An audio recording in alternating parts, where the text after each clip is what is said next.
우리는 욥기라고 하는 말씀, 물론 시편, 잠언, 욥기, 시편, 잠언, 전도서라고 하는 시이자 노래입니다. 이 시와 노래 가운데 시편은 단락단락 150편이지만 단락단락 끊어져 있어서 물론 어려운 부분도 없지 않아 있지만 크게 무리가 없이 읽을 수 있고 은혜를 쉽게 받습니다. 잠언도 마찬가지로 우리가 어떻게 살아야 하며 우리의 자녀들을 어떻게 믿음 가운데 세울까 교훈적인 말씀이니까 우리가 곱씹어서 참 이 말씀이 은혜다라고 고백하는 이들이 참 많습니다. 그런데 욥기서의 말씀은 시이면서 또한 노래이기도 한데 이 말씀이 자꾸 반복되는 느낌이 들어요. 40장까지 말입니다. 전체가 42장인데 40장까지는 거의 대화, 논쟁, 토론식으로 되어 있어요. 왜 이럴까? 시편이나 잠언과는 다른 색채를 띠고 있어서 조금 의아하기도 하고 지루하기도 할 겁니다. 이것은 우리가 유대인이 아니기 때문에 그래요. 사실 저도 마찬가지고 여러분도 아마 요즘은 모르겠습니다만 주입식 공부를 많이 했어요. 선생님이 일방적으로 강단에 서셔서 가르쳐 주셨어요. 혹시라도 우리가 선생님 하고 손들고 질문을 하면 선생님이 오 잘했다, 야 이게 질문을 좀 많이 해 라고 하지 않고 수업 시간을 빼앗는다 그랬어요. 그러니까 질문하기보다는 일방적으로 선생님이 수업을 진행해 왔어요. 그게 익숙해요. 그래서 수업을 받다가 질문을 하거나 또는 이렇게 대답을 하거나 토론을 하는 것이 익숙하지 않습니다. 요즘 아이들은 모르겠는데 근데 이게 좋은 학습은 아니에요. 좋은 학습은 서로 토론하고 서로 대화를 하면서 서로의 지식들을 서로 나누는 이런 방식이 좋은 교육 방식입니다. 유대인들은 이렇게 교육을 했어요. 굉장히 오랜 시간부터 이런 식의 교육을 지금도 하고 있습니다. 그래서 우리에게는 자칫 지루해 보이는 토론이 그들에게는 굉장히 흥미로운 토론이 될 거예요. 다만 제가 욥기를 시작하면서도 말씀을 드렸는데 욥기라고 하니까 욥이라고 하는 이 사람이 주인공이다라고 생각하시면 안 돼요. 주인공은 하나님이세요. 물론 욥이 주연 배우급은 될 겁니다. 무슨 말이냐면 욥이 갖고 있는 생각 또는 욥이 하는 대화의 내용들이 다 맞지 않아요. 틀렸다는 얘기입니다. 그래서 욥이 하는 말들을 다 맞다고 보시면 안 돼요. 그래서 맨 마지막 우리가 지지난 시간에 살펴본 것처럼 욥이 하는 말에 대해서 욥이 이렇게 고백을 해요. 내가 하나님을 잘 알지 못하고 내가 하나님에 대한 지식이 부족하면서 하나님은 이렇다, 하나님은 저렇다라고 평가한 것을 회개합니다. 결국 욥기가 강조하는 게 뭐냐면 하나님은 어떠한 하나님이시냐, 하나님을 잘 모르니까 고난을 받으면 죄를 지은 거다, 죄로부터 고난이 온다 라고 친구들이 그랬고 욥도 아니다라고 말을 못하는 거예요. 그렇게 배워왔으니까. 그런데 아무리 생각해도 내가 하나님 앞에 이러한 엄청난 심판을 받을 만한 죄를 지은 적이 없어요. 그래서 내가 설명하죠. 욥이 설명합니다. 제가 다른 사람을 만날 때 그들의 마음을 상하게 한 적이 없습니다. 내가 종을 부릴 때에도 그들을 함부로 대한 적이 없습니다. 넉넉하게 후하게 다른 사람보다 더 많이 더 잘 챙겨주려고 노력을 했습니다. 그래서 내가 정직하게 공의롭게 선하게 살려고 노력을 했습니다 라고 고백을 해요. 거짓말이 아니에요. 그랬단 말입니다. 그래서 1장을 딱 시작하면서 욥은 의로운 자라라고 시작을 했단 말입니다. 하나님이 보실 때 인정을 했어요. 의로운 자다. 어떠한 기준이었는지 모르겠지만 하나님이 보실 때 욥은 거짓말하는 사람이 아니고 다른 사람을 핍박하거나 힘들게 하는 사람이 아니었다는 겁니다. 그런데 문제는 욥이 이해할 수 없는 고난을 받게 되지요. 한꺼번에 10명의 자녀들이 죽습니다. 그리고 그가 가진 재산을 모두 사라지게 만드시고 또 한 가지 몸에 병이 생겼어요. 병이 생겨서 벽돌 같은 이렇게 좀 날카로운 돌들로 몸을 긁어야 돼요. 얼마나 가려운지. 날씨가 조금 따뜻해졌나 봐요. 이놈의 모기가 이제 기승을 부리네요. 방에 세 마리가 모기가 있어서 모기하고 싸움을 좀 했어요. 얘가 먹어봤자 얼마나 먹겠어요? 근데 문제는 가려워요. 모기가 한번 물고 나면 부는 것도 붓는 거지만 가려워요. 가려우니까 이게 잠자기가 불편해요. 모기에 물렸는데 말이에요. 그렇다 그래서 이걸 벽돌로 긁지는 않잖아요. 아무리 가려워도 벽돌 갖다가 긁어야 시원할 만큼은 안 되잖아요. 근데 지금 욥의 상태가 벽돌로 몸을 긁어야 될 정도예요. 온 몸을 벽돌로 긁어야 되는데, 그러고 나면 잠시 시원하고 또 긁어야 되고 또 긁어야 되는, 정말 뭐라고 형용할 수 없는 그것이 전부일까요? 몸은 어떻게 될까요? 벽돌로 살짝 긁는 게 아니라면 피투성이가 될 것이고, 다른 사람이 볼 때에는 끔찍할 겁니다. 근데 이것이 언제 끝날지 이러다 죽을 것이다라는 생각밖에는, 심지어는 아내도 욥이 무슨 죄를 졌길래 라고 이야기할 만큼 도무지 이해는 안 가지만, 자기도 이해할 수 없지만 하나님이 나를 이렇게 한 것에 대해서 욥은 이렇게 평가합니다. 하나님은 공의롭지 않아. 하나님은 변덕쟁이야. 하나님은 이렇게 저렇게 마음대로 생각을 바꾸시는 분이야. 그래서 의인도 벌하시고 죄인도 복을 주시는 분이야. 이렇게 평가를 해버렸어요. 자기한테 주어진 경험이 결국 하나님은 이런 하나님이라고 하는 결과를 만들어냈어요. 거기에 대해서 이제 하나님이 41장부터 욥에게 나타나셔서 말씀을 하십니다. 그리고 오늘 결론의 말씀이 됩니다.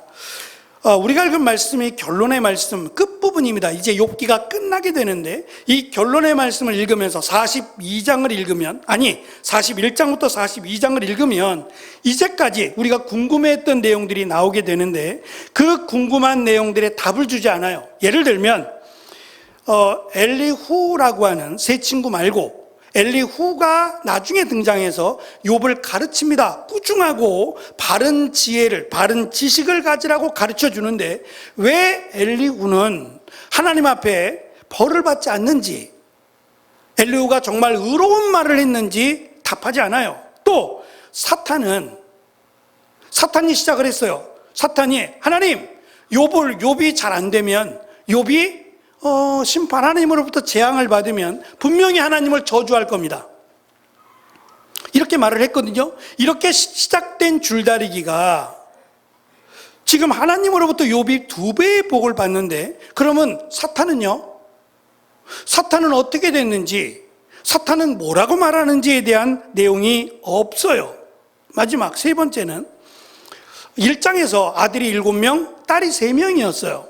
근데 하나님이 복을 주시면서 똑같이 아들 7명, 딸 3명을 주셨는데 누가 낳죠? 이 10명을 누가 낳았어요? 원래 아내가 낳은 거예요? 아니면 이 아내가 나가고 다른 여인을 통해서 낳은 거예요? 몰라요. 답하지 않습니다. 11절에서도 욥의 아내를 언급하지 않아요. 왜요? 궁금한데. 이게 중요하지 않아서 그래요. 이거 중요하지 않다는 거예요. 욥기가 강조하고자 하는 것은 이게 아니다라는 거예요. 이게 중요하지 않다. 보다 중요한 것은 하나님은 고난이라고 하는, 이해할 수 없는 고난이라 할지라도 그 고난 속에서 하나님을 신뢰하고 이 고난을 이겨나간 자에게 복을 주신다. 왜 이런 현상이 나오냐면, 제가 특별히 욥기하고 전도서를 할 때 이 말씀을 드렸어요. 저도 마찬가지고, 우리는 시편 그리고 잠언의 말씀을 참 좋아해요. 우리만 좋아하는 게 아니에요. 유대인들도 굉장히 좋아합니다. 그래서 특별한 때, 6월절이나 이런 때면 시편을 암송해요. 메인이에요, 메인. 시편을 암송하고 시편의 말씀을 찬양하고 시편에 있는 내용처럼 우리 가정이 되어지기를 그렇게 바라고 소망한단 말입니다. 그렇게 애창하며 즐겨요. 그런데 시편과 잠언의 말씀처럼 정말 의로운 자가 이 땅에서 복을 받고 죄인들이 이 땅에서 망하느냐? 아니다라는 거예요. 지금 우리가 살아가는 세상은 어때요? 불의와 불법을 조장하는 자들이 망하든가요? 오히려 하나님 말씀대로 지켜 행하려고 말씀대로 살려고 노력하는 자들이 부하든가요? 아니잖아요. 그런 경우도 없지 않아 있지만 그렇지 않는 경우들이 있어요. 믿음을 지킨다고 하는데 직장에서 그만둬 라고 말하거나, 또 하나님 말씀대로 살려고 몸부림치며 노력했는데 병을 얻거나. 그럼 우리가 어떻게 이해해야 되냐 말이에요. 분명히 하나님 말씀대로 하면 선을 행하는 자를 복 주시고 악을 행하는 자를 벌 주신다라고 믿어왔어요. 현실은 아니더라는 거예요. 현실은 반대가 되는 경우들이 있더라. 그럼 어떻게 해야 되느냐? 여기에 대한 답을 욥기와 전도서가 줍니다. 그래서 저도 이제 이런 경우가 있었어요. 제가 한 예를 욥기 하면서 제가 이 말씀을 드렸었는데요. 제가 과거에 청년의 시대에 다녔던 교회에 볼펜을 만드는 중소기업을 운영하시는 사장님, 회장님이 교회를 오셨어요. 아마 이사를 오시면서 교회를 이렇게 옮기게 되신 것 같아요. 집사님이셨는데, 이 집사님이 교회에 처음에 오실 때 좀처럼 보기 힘든 자동차를 타고 오셨어요. 요즘은 뭐 그런 차 없습니다. 요즘은 다 폐차됐을 텐데 직사각형으로 된 까만색 세단이었어요. 우리나라 현대의 차인데 각진 그랜저라고 불려지는 차였어요. 크기도 크고. 그래서 이건 회장님 차, 우리가 흔히 그렇게 불렀어요. 그 차를 타고 교회를 오셨어요. 사람은 안 보이고 차가 보이는 거예요. 이 시골에 이런 차가 흥미를 끌만 했어요. 그러니까 차가 좋으니까 차에서 내리는 사람도 좋아 보이더라고요. 외모는 그런데 멋져 보이더라고요. 차가 좋으니까 그런가?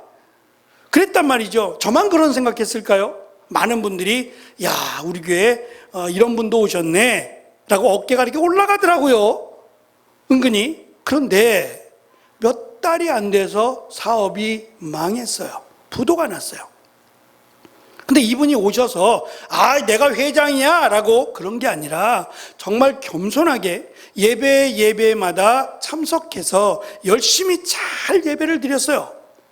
이런 믿음 흔하지 않은데 저렇게 회장님이라는 분이 라고 우리가 의아해할 정도로 열심히 겸손하게 잘 섬기셨어요. 교사로도 섬기고 찬양대도 봉사하고 여러 가지 그냥 열심히 수고하면서 봉사도 잘했단 말입니다. 그런데 부도가 났어요. 얼마인지는 알 수 없지만 부도가 나서 이분이 이 멋진 까만색의 각진 그랜저가 포장마차로 바뀌었어요. 그리고 청년들과 함께 포장마차에 가서 이분이 이제 포장마차 우동도 하고, 포장마차 늘 먹었던 거 있잖아요. 우동도 하고 뭐 이렇게 음식도 해서 저렴한 적은 금액으로 할 수 있는 사업이라고 생각하신 것 같아요. 그래서 저희들도 가서 팔아드린다고 가서 이제 우동도 시켜서 음식을 먹는데 마음속으로는 집사님 하지 마세요 라는 말이 여기까지 왔어요. 맛이 없어요. 이분이 원래 했던 분이 아니고 하면 된다고 생각했던 것 같아요. 근데 맛있어야 되잖아요. 네? 그렇게 특별한 맛도 아니고 포장마차 우동이 뭐 그렇지 않겠어요? 근데 맛이 없어요. 그래서 이거 안 하시면 안 돼요 라고 하는 말이 여기까지 나올 정도로 오죽하면 했을까라는 생각. 어쨌든 그때 사람들의 생각이 그런 거였어요. 이분이 죄를 지은 거 아니야? 우리가 알지 못하는 무섭고 큰 죄를 지어서 하나님이 그 죄에 대한 대가로 이분을 치셔서 사업이 망한 거 아니야? 저만 그 생각한 게 아니에요. 그 생각이 기본적인 생각이었던 거예요. 우리가 신앙생활하면서 우리가 늘 기억하고 들었던 말씀이 시편 잠언을 중심으로 한 말씀이었단 말이에요. 그러니까 잘못되니까 이분이 죄 지은 거 아니야? 라고 하는 생각이 덜컥하고 들었었어요. 그래서 나중에 이분이 하는 말이에요. 자기가 정말 힘들었던 거는 사업이 망해서가 아니었다. 물론 그것도 힘들었지만 진짜 힘든 건 사람들의 시선이었다. 저 사람 죄 지은 거 아니야? 저 사람 하나님 앞에 큰 잘못을 해서 하나님이 심판하신 거 아니야? 라고 하는 이것이 너무 힘들어서 교회를 옮기고 싶었대요. 그래서 욥처럼 하나님 도와주세요. 제가 뭘 잘못했지요? 제가 잘못한 거 있으면 기억나게 해주시고 그렇게 기도했다 그러더라고요. 그것만일까요? 제가 아는 목사님이 섬기시는 교회 권사님이신데 정말 열심히 목사님이 개척해서부터 시작해서 정말 일꾼으로서 섬기셨던 권사님이에요. 근데 이 권사님이 어느 날 전화가 왔어요. 목사님 잠깐 좀 저를 좀 만나 보세요. 그러고 알려주는데 일산에 있는 백병원이에요. 가보니까 일산 백병원에 암 환자들이 많이 가는데요. 진단을 받았어요. 암이래요. 근데 이 권사님이 목사님한테 첫 마디가 목사님 나 하나님한테 잘못한 거 없는데, 첫 마디가 목사님을 딱 만나고 첫 마디가 목사님 나 하나님 앞에 잘못한 거 없는데, 근데 왜 암에 걸렸냐는 거죠. 나 하나님 앞에 잘못한 게 없는데, 이게 첫 마디예요. 무서운 거예요. 혹시 내가 알지 못하는 죄 때문에 하나님이 나를 이렇게 친 거 아니야? 라고 하는 생각, 그리고 다른 분들도 그렇게 생각할 거야 라고 생각하는 생각, 그 생각으로 목사님 만나자마자 첫 마디가 나 하나님 앞에 잘못한 거 없는데요 라고 하는 말이 첫 마디였어요. 목사님이 잊지 못해요. 이런 생각들 가운데 이 세상은 하나님 말씀대로 하나님 말씀 앞에 순종하고 하나님을 두려워하는 세상이 아니에요. 더 이상은 하나님을 하나님으로 믿지 않는 세상으로 바뀌어버렸어요. 그런 세상이 하나님이 하나님의 법이라고 하는 하나님의 뜻이 이루어지지 않아요. 그래서 이제는 악인들이 잘 되고 오히려 진실하고 하나님 말씀대로 살아가는 자들이 어려워진 세상이 되어버렸어요. 욥기가 가르쳐주는 게 이겁니다. 그럴지라도 내가 예상치 못한 어려움, 하나님으로부터 죄로 인한 심판이 아니라 알 수 없는 고난, 이것이 와도 포기하지 마라. 심지어는 뭘 가르쳐주냐 하면 욥기가 마지막으로 오면서 욥이 자신의 건강, 자신의 재산을 회복해달라는 기도가 한 번도 없어요. 자신의 이 가려움증이 사라지게 해달라고, 재산은 둘째치고 이 가려운 것만이라도 제발 없애달라고 기도하지 않아요. 이게 중요하지 않아요. 욥에게 있어서 중요한 것은 내가 죄로 인해서 지옥에 들어갈 것이 두려운 거예요. 그것 때문에 몸부림치는 겁니다. 그런데 욥은 하나님이 이렇다, 하나님이 저렇다, 세 친구들이 그랬던 것처럼 그렇게 말하지 않고, 이유는 알 수 없지만 물론 불평은 해요. 불평은 합니다. 그런데 오늘 말씀해 보면 욥은 나에게 죄를 짓지 않았다고 또 하나님이 말씀하시는 걸 보면 어느 정도는 눈 감아 주시지 않나 싶어요. 그래서 욥은 불평하기보다 이해를 할 수 없었어요.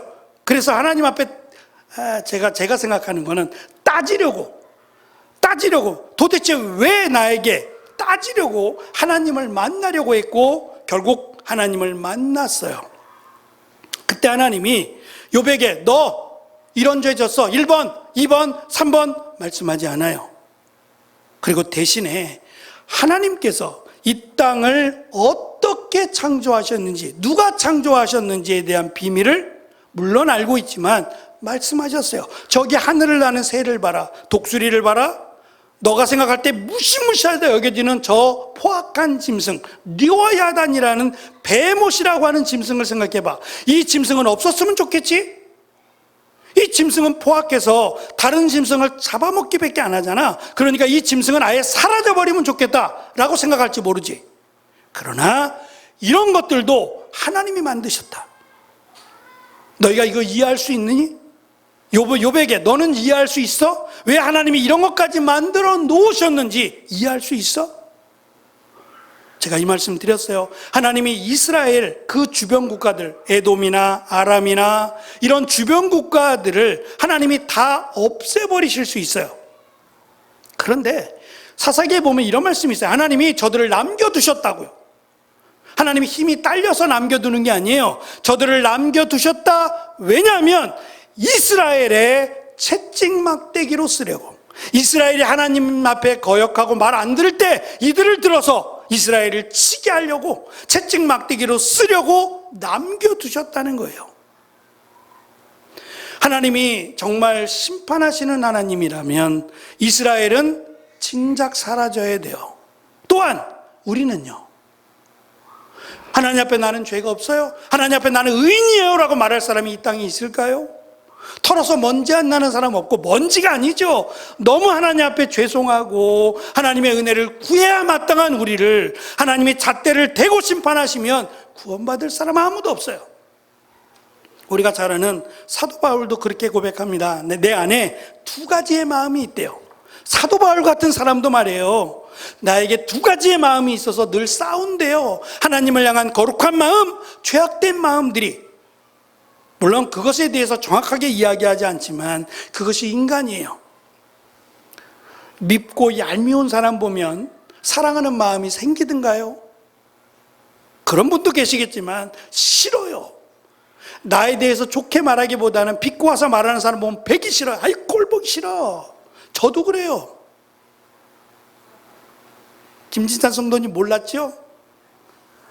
아우 알았다고요? 저도 그렇다고요. 미운 사람 보면 꼴 보기 싫어요. 사랑하라 그랬는데 잘 안 된단 말이에요.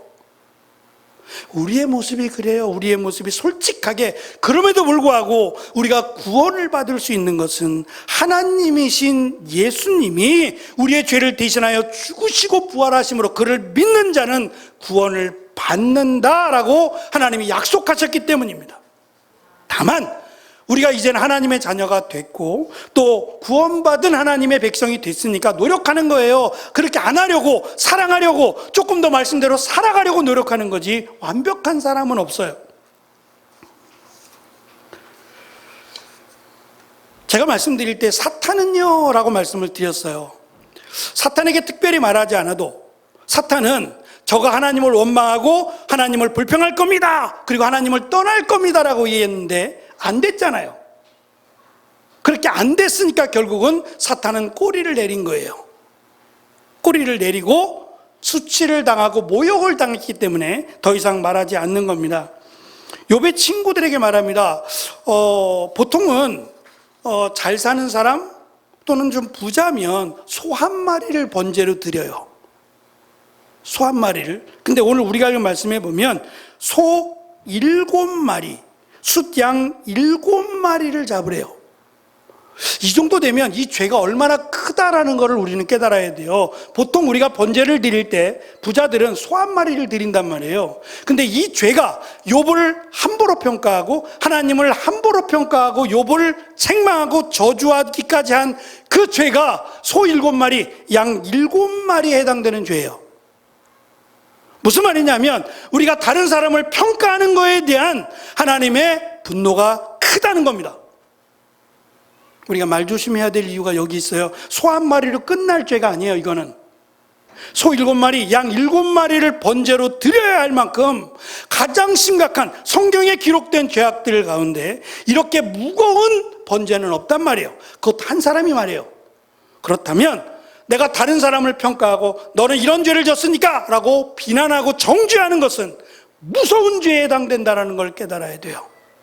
그리고 욥에게 너희들이 번제를 드렸지만 욥이 너의 죄를 용서해 주고 하나님 앞에 중보로 기도해 줘야 너희의 죄가 사해진다고 말씀하세요. 다시 말하면 욥이 옳았어, 욥이 맞아 라고 욥의 손을 들어준 겁니다. 그래서 우리가 때로는 하나님의 말씀대로 말씀을 전하고 또는 이것으로 인해서 불이익을 당하더라도 하나님은 아신다고 믿으시면 돼요. 하나님은 나의 마음을 아시고 하나님이 내가 어떻게 하는 것을 아신다라는 것에 위로를 받으시기 바랍니다. 사람을 보고 실족하지 마시고 하나님을 바라보시기를 바랍니다. 마지막으로 이제 회복이 되는 건데요. 말씀드린 욥은 내 병이 치료되려고 기도한 적이 없어요. 성경에 안 나옵니다. 또한 부자가 되게 해달라고 기도한 적 없어요. 자녀들을 낳게 해달라고 기도한 적 없어요. 그런데 하나님이 이 모든 것들을 다 회복시키세요. 전부 다 2배로 회복시키세요. 2배로. 다만 자녀들은 2배가 아니에요. 그 제가 아내는 2배일까? 관심 없다 그랬죠? 관심 없어요. 그러니까 여기에 대한 건 우리의 생각이고 우리의 관심일 뿐이지 관심이 없어요. 2배의 축복을 주신다. 물질적으로는 2배의 축복을 주신다. 대신 자녀들은 2배로 주지 않아요. 그게 제가 처음 시작할 때 하나님 이 하나님의 심판은 너무 무서워요. 재물이야 그렇다고 치고 자녀들은요. 그 10명의 자녀들은 어떻게 해요? 평생 가슴에 남을 텐데요? 라고 생각을 했어요. 그러면서 제 마음속에 늘 있어요. 하나님, 이 심판은 너무 심한데요. 하나님, 이거는 우리가 너무 감당할 수 없는 정말 욥이나 되니까 라고 생각을 하며 너무 힘들어 했는데, 유대인들의 입장에서 이 죽음에 관련해서 이런 경우, 자녀들이 먼저 세상을 떠난 경우 유대인들은 어떻게 생각할까? 물론 가슴이 아프죠. 자식은 가슴에 묻는다 그러잖아요. 정말 가슴이 아파요. 근데 유대인들에게는 한 가지가 있어요. 부활신앙이라는 게 있대요. 물론 우리도 있습니다. 부활신앙이라는 게 있어서 이 10명의 자녀들, 지금 욥은 이 자녀들이 하나님 앞에 죄를 짓게 하지 않기 위해서 가르쳐 왔고, 또 이들을 위해서 번제까지, 제사까지 늘 드렸던 사람이에요. 그렇게 보면 이 자녀들이 죄로 인해 죽은 게 아니라는 게 돼요. 그러면 이 자녀들은 부활할 것이고, 부활한 뒤에 욥과 만날 것이다라고 하는 희망이 있대요. 그 희망 때문에 이들은 이것에 대해서 우리와 같은 큰 아픔보다는 희망을 더 갖고 살아간답니다. 그게 조금 위로가 되긴 했어요.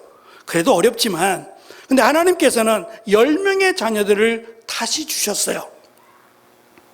어떤 개념에서 보면 잃었던 자녀들, 그 자녀가 살아나는 건 아닙니다만 10명의 자녀들을 다시 주심으로 그의 자손이 이어져 간다라는 것을, 거기서 끝나지 않고 자녀들을 통해서 하나님의 축복이 흘러간다라고 하는 것을 의도적으로 가르쳐 주고 있습니다. 특별히 이 10명의 자녀들을 설명하면서 앞에서는 이 10명의 자녀들에 대한 소개가 별로 없어요. 근데 오늘 말씀은 이상하게도 10명의 자녀들 중에 딸 셋의 이름이 공개가 돼요. 보통은 아들의 이름이 공개가 돼요. 재산을 유업으로 이어받는 사람들이 아들이니까 주로 아들들, 특히 첫째나 둘째나 이런 경우에 이름이 공개되는데, 여기서는 아들 7명의 이름이 아무도 공개가 안 되고 딸 3명의 이름은 그대로 공개가 돼요. 딸 이름이 여미마, 첫째 딸 여미마, 비둘기라는 뜻인데 평화와 순결을 상징합니다. 둘째 딸 그시야라고 되어 있는데 아름다운 뿔이라고 하는 뜻으로 아름다움과 풍요를 상징하고, 세 번째 게렌 합북이라고 말하기도 어려운데 이 뜻은 구시야가 계피라는 뜻이에요. 고귀하고 향기로움을 상징하고, 마지막 게렌 합북은 아름다운 뿔이라는 뜻으로 아름다움과 풍요를 상징해요. 그러면서 이 딸들에게 아들과 똑같이 동등하게 재산을 나누어 줄 것을 설명해요. 이것이 욥에게 생긴 또 다른 변화예요. 전에는 욥이 심판을 받기 전, 하나님으로부터 고난을 받기 전에는 딸들에게 똑같이 재산을 주지 않았을 거예요.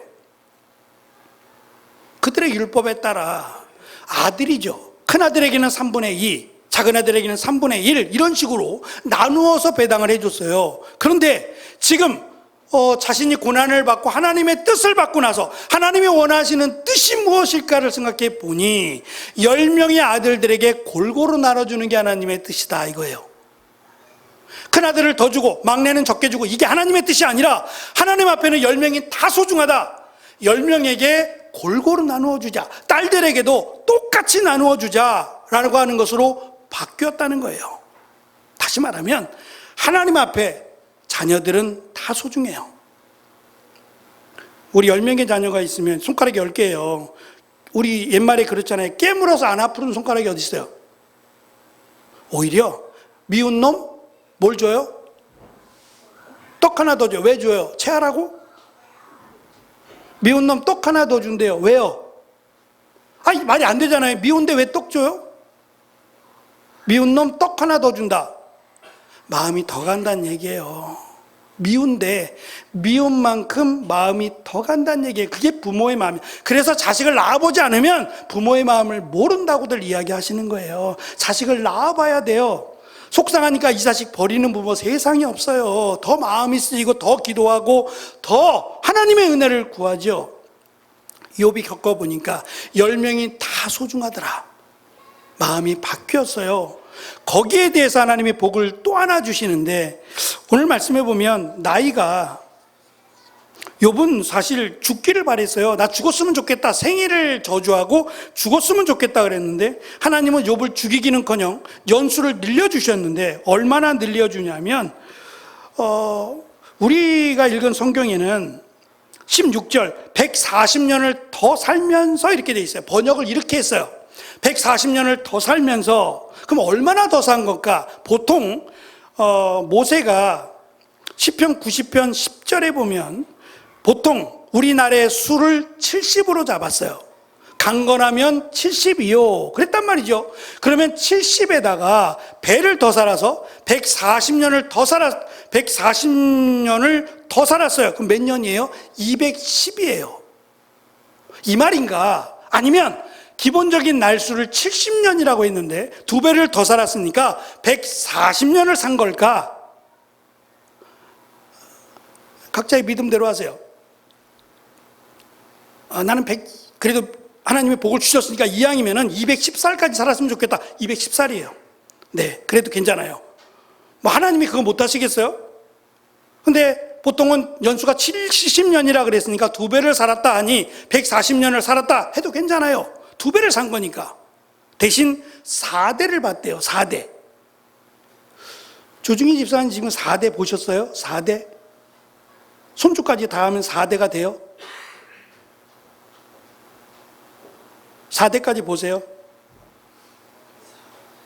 4대까지 보려면 몇 살까지 살아야 돼요? 아무리 자식들이 빨리 결혼한다고 해도 4대를 보려면 100세 넘어야 되죠.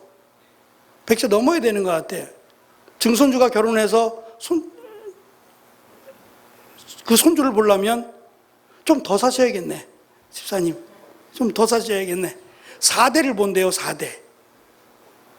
근데 그냥 오래 사는 게 복이 아니에요. 저도 그렇게 기도하거든요. 아마 어르신들도 그렇게 기도할 거예요.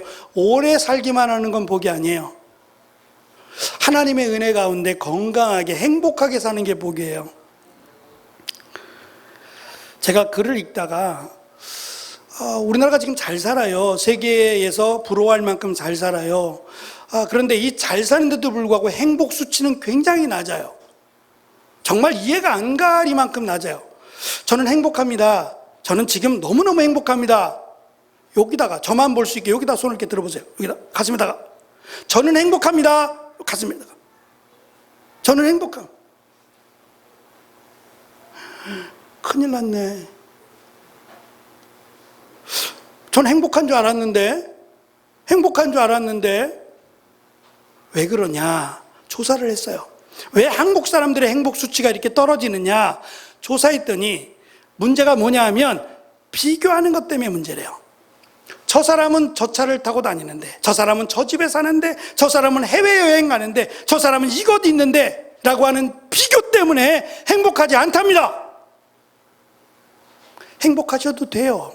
행복하셔도 된다고요. 덜 먹어도 행복할 수 있고 덜 가져도 행복할 수 있습니다. 행복의 기준은 내가 정하는 거지 그 누가 정하는 게 아니에요.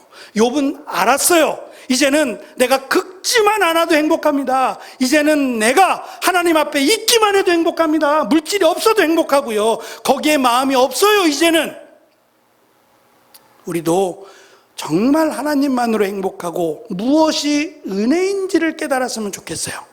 오늘 말씀의 제목 욥기를 마무리하면서 저는 하나님의 은혜라고 정했어요. 욥은 뭐가 하나님의 은혜일까요? 돌아보니 모든 것이 다 하나님의 은혜였어요. 잠시 고난은 겪었지만 하나님이 나를 버린 게 아니었고요. 이 고난을 통해서 정말 은혜가 뭔지를 깨닫게 해주셨어요. 이제는 은혜 가운데 살리라 다짐하며 그의 여생을 마쳤을 거라고 생각합니다.